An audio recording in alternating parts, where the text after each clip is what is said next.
દ્વારકા જિલ્લાના ખંભાળિયામાં વાતાવરણમાં પલટો આવ્યો છે।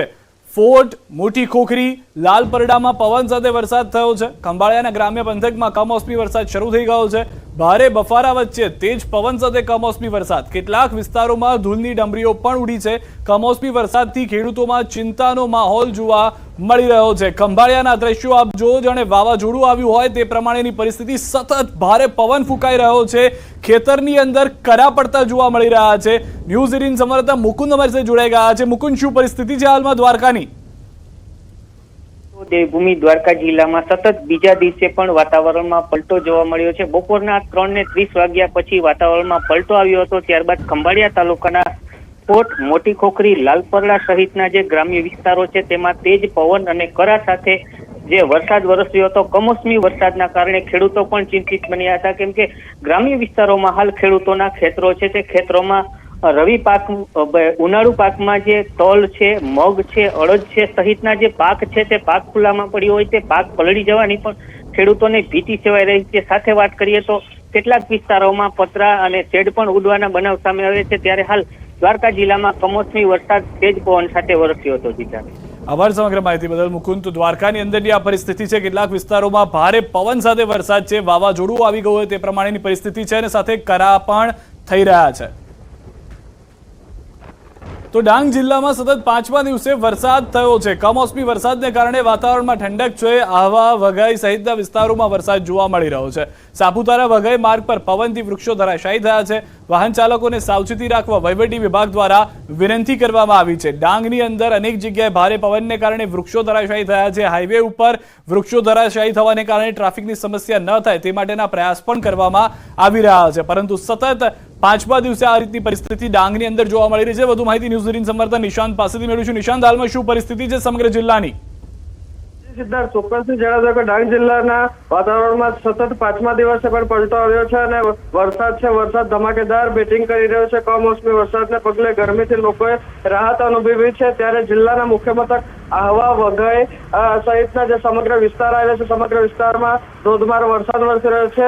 ઉનાળાની ઋતુમાં ચોમાસા જેવો માહોલ જોવા મળી રહ્યો છે। ત્યારે સાપુતારા વઘઈ માર્ગ ઉપર પવનને લઈને જે વૃક્ષો પણ ધરાશાયી થયા છે, જેને લઈને વહીવટીતંત્ર દ્વારા વાહન ચાલકોને સાવચેતી રાખવા માટે વિનંતી પણ કરવામાં આવી છે। જી, આભાર સમગ્ર માહિતી બદલ નિશાંત। તો અનેક વિસ્તારો એવા છે કે જ્યાં આગળ હજી પણ ભારે પવન સાથે વરસાદ ચાલુ છે। અનેક વિસ્તારોમાં વૃક્ષો ધરાશાયી થવાની પરિસ્થિતિનું નિર્માણ થઈ રહ્યું છે। વાત કરીએ ઉત્તર ગુજરાતની મહેસાણાથી સમાચાર। સતલાસણાના વાતાવરણમાં પલટો આવ્યો છે। બપોર બાદ એકાએક વાતાવરણમાં પલટો આવ્યો।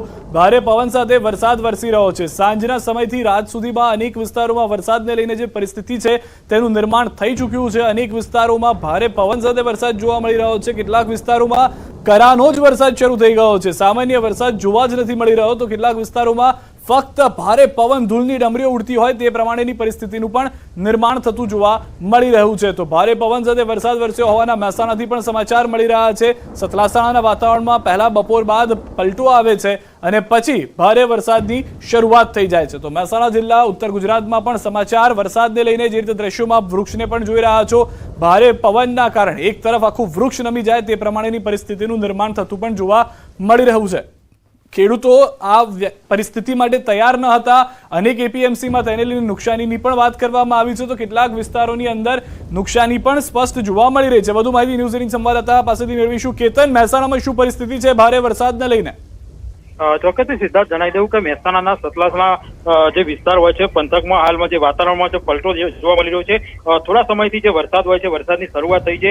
ચોક્કસથી આ જે વરસાદ વરસી રહ્યો છે તેના કારણે જે સ્થાનિક લોકો છે તેને ગરમીમાંથી રાહત મળ્યો છે, પરંતુ જે ખેતી પર નિર્ભર કરતા જે ખેડૂતો હોય છે તેને ચોક્કસથી જે જીવ અદ્ધર થયા છે તેવી પરિસ્થિતિ છે। કેમ કે જો વધુ વરસાદ વરસે તો તેમના જે ઊભા પાક હોય છે તેમના ઊભા પાકને ચોક્કસથી નુકસાન જવાની ભીતિ હાલમાં સેવાઈ રહી છે। એટલે કહી શકાય છે એક બાજુ સ્થાનિકો ખુશ છે કેમ કે અસહ્ય જે ગરમી પડી રહી છે તેમાં થોડી આંશિક રાહત મળી છે, તો બીજી બાજુ જે ખેડૂતો હોય છે ચિંતિત બન્યા છે કે તેમના પાકને નુકસાન ના થાય। જી, આભાર સમગ્ર માહિતી બદલ કેતન। તો અનેક વિસ્તારોની અંદર મહેસાણામાં પણ વરસાદની પરિસ્થિતિનું નિર્માણ થઈ ચૂક્યું છે। કચ્છમાં સતત ચોથા દિવસે વરસાદ। ભચાઉ, માંડવી, નખત્રાણા, મુન્દ્રા, અંજાર તાલુકામાં કમોસમી વરસાદ। ભારે પવન સાથે કમોસમી વરસાદ, ક્યાંક કરા સાથે વરસાદ વરસ્યો. કમોસમી તો વરસાદના કારણે ખેતીના પાકને ભારે નુકસાનીની ભીતિ કચ્છની અંદર પણ જોવા મળી રહી છે. ભારે પવન સાથે કમોસમી વરસાદ શરૂ થઈ ચૂક્યો છે. કેટલાક વિસ્તારોમાં તો ફક્ત સામાન્ય વરસાદ છે, પરંતુ તેટલો ભારે પવન છે જેના કારણે વાવાઝોડાનું નિર્માણ થઈ ચૂક્યું છે. વધુ માહિતી ન્યૂઝ 18 સંવાદદાતા મેહુલ પાસેથી મેળવીશું. મેહુલ, કેટલાક વિસ્તારોમાં ભારે પવન સાથે વરસાદ, કેટલાક વિસ્તારોમાં સીધા કરાનો વરસાદ, શું પરિસ્થિતિ છે કચ્છની? જી સીધા ચોક્કસથી વાત કરી તો સતત ચોથા દિવસે આજે બપોર બાદ છે તે કચ્છના વાતાવરણમાં પલટો આવ્યો હતો અને ભારે વરસાદ છે તે શરૂ થયો હતો. ભચાઉ, માંડવી, નખત્રાણા, મુંદ્રા, અંજાર સહિતના જે તાલુકા વિસ્તારના ગ્રામ્ય વિસ્તારોમાં પણ વરસાદ છે તે વરસ્યો હતો. ભારે પવન સાથે અનેક જગ્યાએ છે તે વરસાદ વરસ્યો હતો, તો કેટલીક જગ્યાએ કરા સાથે પણ વરસાદ વરસ્યો હતો. કમોસમી વરસાદના કારણે ખેતીના પાકને ભારે નુકસાનીની હાલ ભીતિ સેવાઈ રહી છે. ગઈકાલની જો વાત કરીએ તો ગઈકાલે પણ નખત્રાણા તાલુકાના આસપાસના વિસ્તારોમાં 1 ઇંચથી વધુ છે તે વરસાદ નોંધાયો હતો. જી, આભાર સમગ્ર માહિતી બદલ. તો હાલમાં કચ્છમાં પણ તે પ્રમાણેની પરિસ્થિતિ છે. અનેક વિસ્તારોની અંદર વરસાદ શરૂ થઈ ચૂક્યો છે. કેટલાક વિસ્તારોમાં ભારે વરસાદ છે, તો કેટલાક વિસ્તારોમાં સીધો કરા સાથેનો વરસાદ જોવા મળી રહ્યો છે. સતત 4 દિવસથી વરસાદની પરિસ્થિતિ કચ્છમાં પણ છે. આ તરફ અંબાજીથી સમાચાર. દાંતા પંથકમાં સતત ત્રીજા દિવસે પણ વરસાદ. ત્રીજા દિવસે ફરી ધીમી ધારે વરસાદની શરૂઆત થઈ છે. બપોર બાદ ગાજવીજ સાથે કમોસમી વરસાદ આવ્યો. કાળા ડિબાંગ વાદળો સાથે વરસાદી માહોલ જામી ગયો હતો, પરંતુ જે પ્રમાણેની પરિસ્થિતિની આગાહી કરવામાં આવી હતી તેનાથી વરસાદની ગતિ ઓછી હોવાની જાણકારી પ્રાથમિક મળી રહી છે. પરંતુ સતત ત્રીજા દિવસે બનાસકાંઠાના દાંતાની અંદર અને બનાસકાંઠા વિસ્તારની અંદર વરસાદ જોવા મળી રહ્યો છે.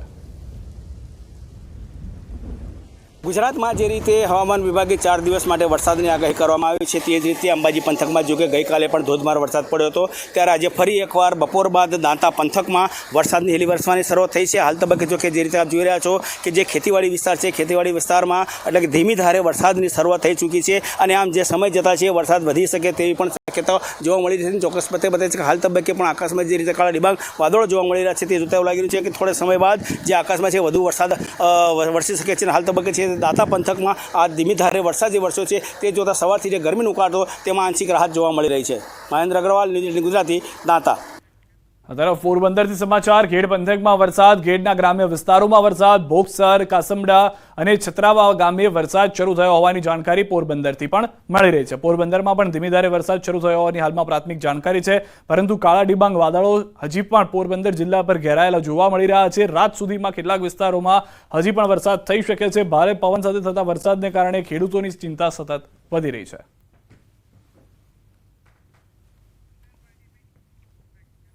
આ સાથે જ સાંજે 7 વાગ્યા સુધીમાં 15 જિલ્લામાં વરસાદની આગાહી છે. વલસાડ, ડાંગ, દાદરાનગર હવેલીમાં આગાહી. કચ્છ, બનાસકાંઠા, સાબરકાંઠામાં વરસી શકે છે વરસાદ. સુરેન્દ્રનગર, મોરબી, રાજકોટમાં આગાહી. બોટાદ, ભાવનગર, અમરેલીમાં વરસી શકે છે વરસાદ. જામનગર, પોરબંદર, જૂનાગઢમાં પણ આગાહી કરવામાં આવી છે.